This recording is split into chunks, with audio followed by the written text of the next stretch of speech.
नमस्ते, मैं देवांशु। इंडिक्स के सभी दर्शकों को मेरा प्रणाम। भारत एक ऐसा देश है जिसके बारे में विचार करते हुए कई बार हम आश्चर्य से भर उठते हैं।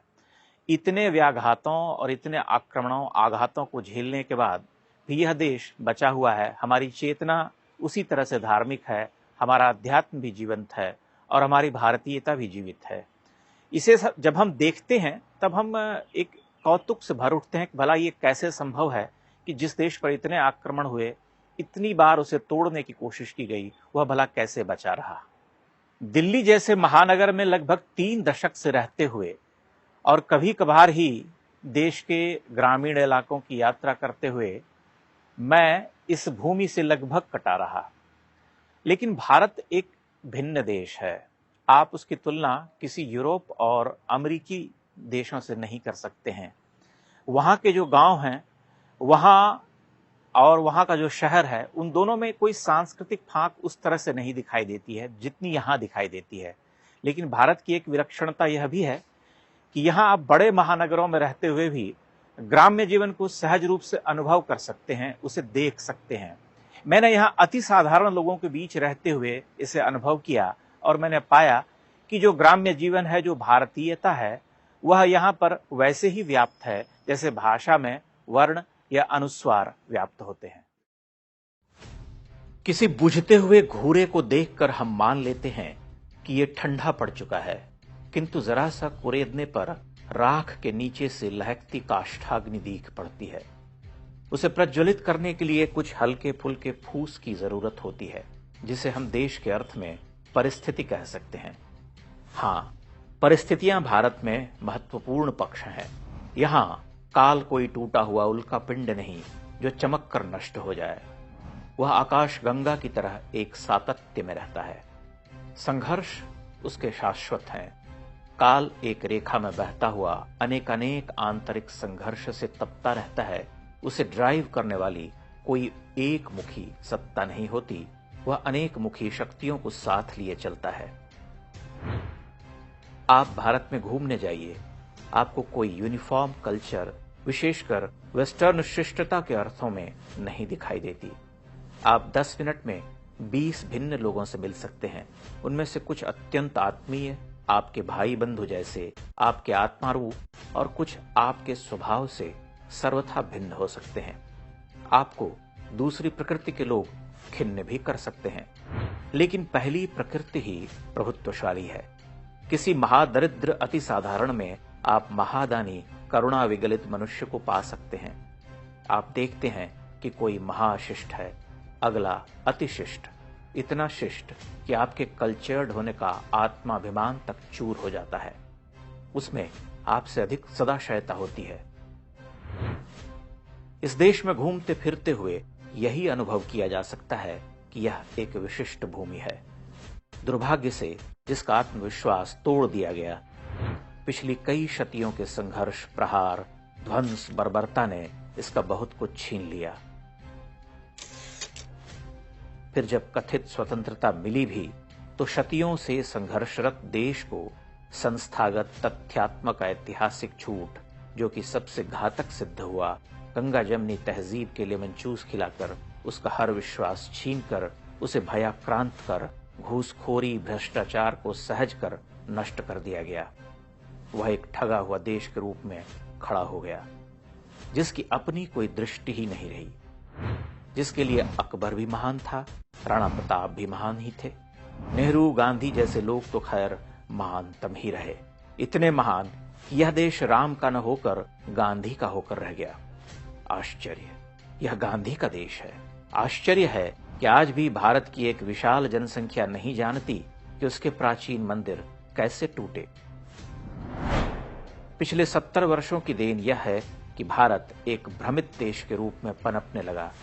समय के साथ इसकी बसावट बदली, ग्रामीण संरचना नष्ट होने लगी। शहरी सभ्यता के रूप में यह एक विचित्र भेड़िया धसान में ढलने लगा, जिसके सामने अंग्रेज भी थे, चोटी वाले पंडित जी भी, साइकिल वाले, मर्सरीज वाले भी, अंग्रेजी भी, अवधी, मैथिली, बांग्ला, ओडिया, भोजपुरी, तमिल, तेलुगु भी, सभी अलग अलग थे। इतने अलग कि एक स्वयं को दूसरे से सर्वथा अलग पाता था। फिर उसने एक विकराल अंधरात्रि के बाद स्वप्न में आंखें खोलीं कि जो पोंगल है वही संक्रांति है, जो दुग्गा है वही असुर भयाविनी है, वही माता रानी भी है, वही देवी ललितांबिका है, वही चंडी है, जो राम है वही वेंकटाचलपति हैं, जो कृष्ण है वही गुरुवायूर के स्वामी हैं। ऐसे ही अनेकानेक देवी देवता, लोक संस्कृति के अनेकानेक ध्वजवाहक, बस नाम और रूप भिन्न हो गए। यह सब कैसे हुआ, कब से हुआ कहना आवश्यक नहीं है, लोग समझ सकते हैं। यह जो भिन्न होकर भी कंपोजिट था, कुछ शतियों तक अज्ञात रहा, जब राम और गांधी एक हो गए।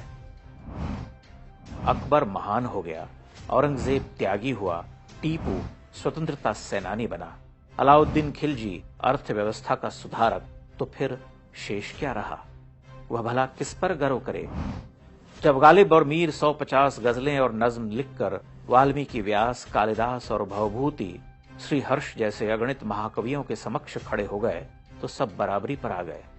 इस समानता के महापातक सिद्धांत ने भारत की महान ज्ञान संपदा और वैचारिक चिंतन परंपरा को यूं धूमिल किया कि कुछ विशिष्ट भिन्न न रहा। भला कोई यह कहने का साहस कैसे करे कि व्यास, वाल्मीकि, कालिदास, तुलसी की तो छोड़ो, जयशंकर प्रसाद निराला, अज्ञेय और कई अन्य भी अपनी काव्य कला से लेकर वैविध्य चिंतन और दृष्टि में इन शायरों से बहुत ऊपर हैं।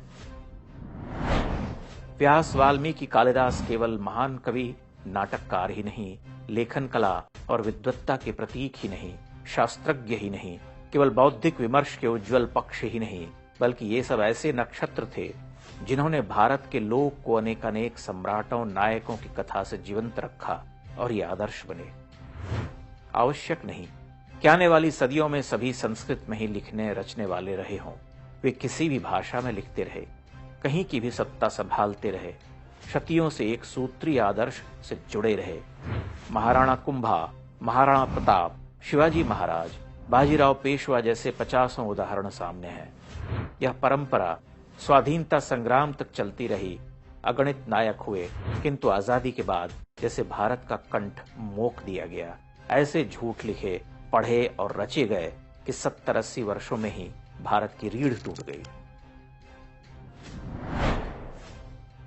एक तो उसके पूर्वजों का मान छीना, दूसरे उसके जीने का रंग ढंग घोल दिया, आम जीवन दुष्कर हो गया, संस्थानिक भ्रष्टाचार पनपा, छोटे से छोटा काम भी पहाड़ हो गया, घूसखोरी, असुरक्षा, सांस्कृतिक क्षय, घासलेटी कल्चर ने उसका रहा सहा विश्वास भी छीन लिया। राजनीति ने अपनी महत्ता खोई, सब कुछ गड्ढमड्ढ हो गया, कुछ भी अक्षुण्ण पवित्र शेष न रहा। बस एक ही वस्तु रह गई जो शतियों की इस भीषण मुठभेड़, ठगी और आत्मघात के बाद भी समाप्त न हो सकी। वह वस्तु फिर क्या है? वह कुछ और नहीं, धर्म है। वह घायल हुआ, मर न सका। भारत के हृदय में धर्म आज भी जीवित है, इसका मैंने साक्षात किया है। भारत अभी उठ रहा है, ये परिवर्तन का समय है। एक पीढ़ी अपनी संस्कृति की ओर लौट चुकी है, दूसरी लौट रही। एक नई पीढ़ी जिसने अभी ताजा ताजा अंग्रेजी की शिक्षा ली है, वह अभी उड़ रही।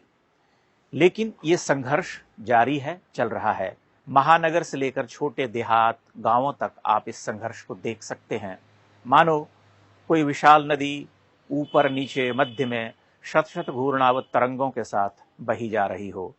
कविवर निराला के शब्दों में कहूं तो होगा फिर से दुर्धर्ष समर, जड़ से चेतन का निशिवासर। तो संघर्ष जो है वह अवश्यंभावी है, और मैं यह मानता हूं कि इस संघर्ष में हमारी जीत भी होगी। हां, ये तय है कि अभी भयंकर मुठभेड़ का समय है।